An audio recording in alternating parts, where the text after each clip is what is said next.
Hi, I'm Kathy, And I'm Tom.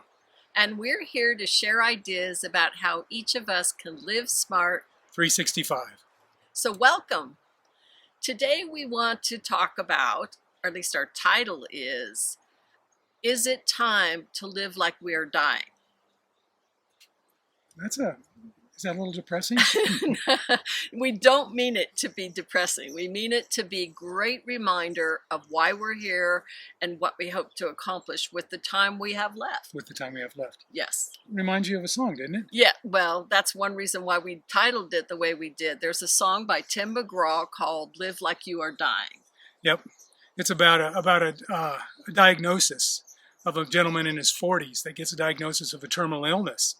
And he goes, well, he's just going to start living at that moment. So he goes out skydiving and Rocky Mountain climbing. He's going to love deeper and talk sweeter. And anyway, you're going to do a link. It's a great song, and I will put a link in the show notes too, because if you haven't heard it, I highly recommend it. But again, in light of the fact that we just come through 15, 16 months of COVID, and in just the US alone, over 600,000 people have lost their lives. That is a lot of people. Some of you very likely know somebody that didn't expect this. I don't know about you, but I didn't see this coming. And that's part of the deal here. You don't see these things coming. No. And if you're just doing your life day in and day out, then it can kind of sneak up on you. And we just want to remind each other on a regular basis that every day is a precious day. And what do you want to do with the rest of your life? So it's moving forward. Just to put that in perspective, I mean, the Vietnam War went on for like 15 years, and it only had like the U.S. servicemen. It was only like 58,000 that died. So we lost 600,000. I mean, that's a lot. You know, we just sort of like brush it aside and go, oh yeah. But no, it's not about that. It's just, can we use it as a reflection? Just like Kathy's saying, to say, well, time is precious, time is short, and any of us could get that diagnosis tomorrow. Well, we're all going to get the diagnosis someday. Right. So at our point in life, as we age a little closer to that end game, we want to make sure that we're awake and aware of our time and how we're spending it and what we're doing.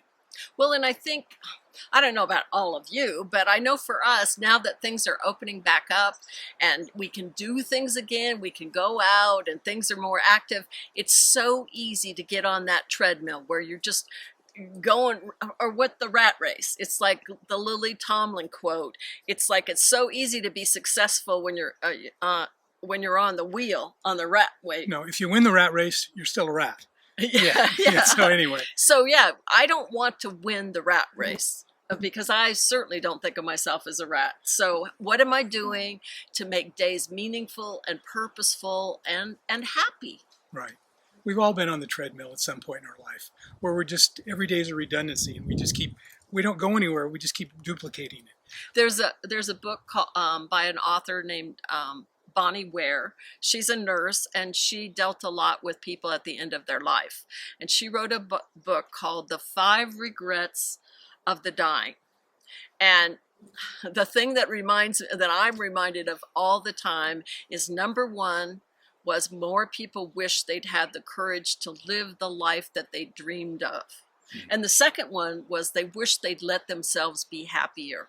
Because no matter what we're going through, we do have choices about our own happiness. That doesn't mean you got to accept everything or roll over or whatever. And times can be very tough, but we still can do something about them. Right. We still have the opportunity to make the most of every single day.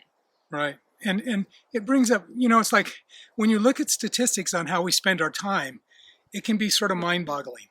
I just read something the other day that the average person spends 78,000 hours watching television or movies. 78,000 hours. And now you can imagine with telephone or with our cell phones and with our social media and all kinds of things like that.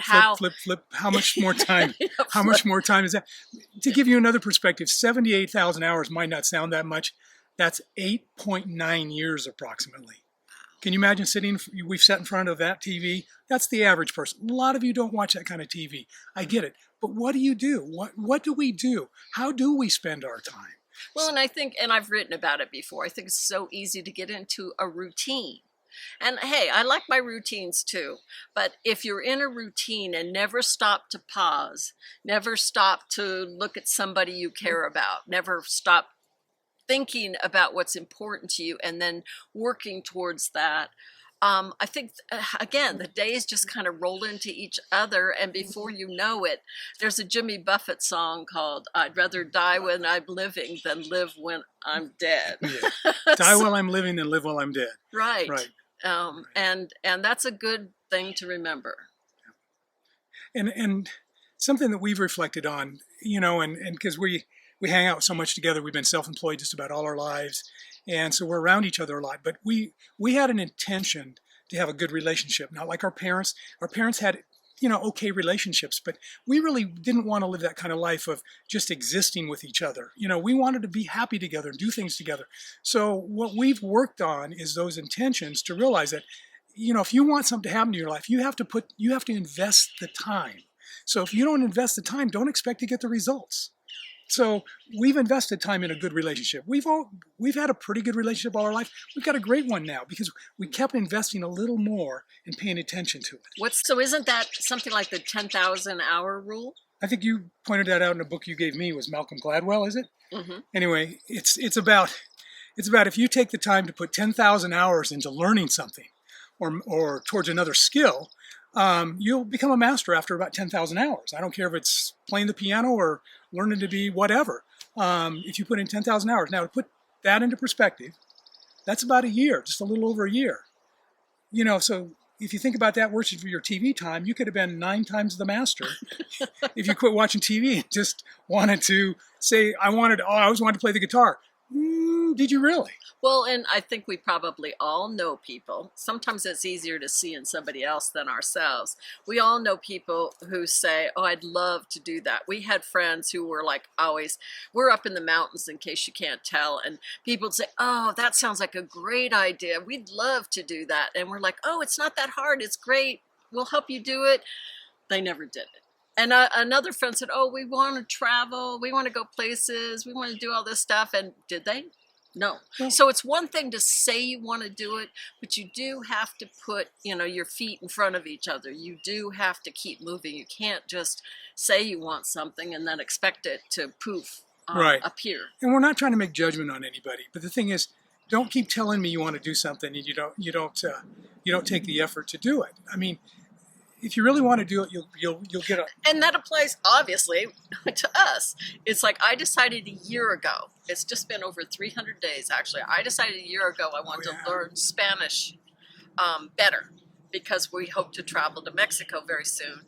And I have been doing it every single day. I don't know. I'll have to add up the hours, how much I've done it, because I've done it for 300 days straight.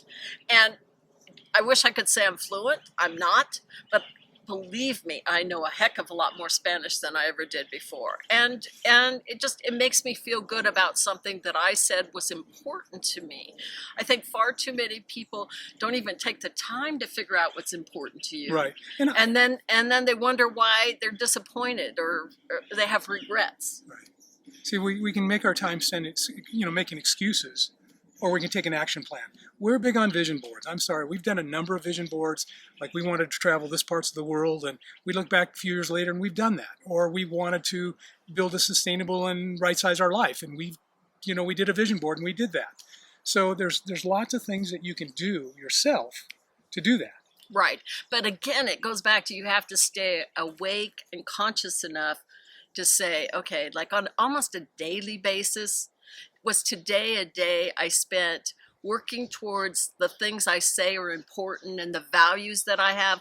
Or did I just kind of, oh, well, here's another day and it looked just like yesterday? I don't know about you, but I don't want to just go through life saying, oh, yeah, it was an okay life. No. And I'm sort of a big believer. Some people a bucket list. I think bucket lists are cool. Some people argued against bucket lists. Some people call them an effort list. But but that's another way of letting go. I think letting go is almost as important as going this way. So there's a lot of things we got to let go in our life that we've become too comfortable with. Kathy and I's challenge now is we get too comfortable.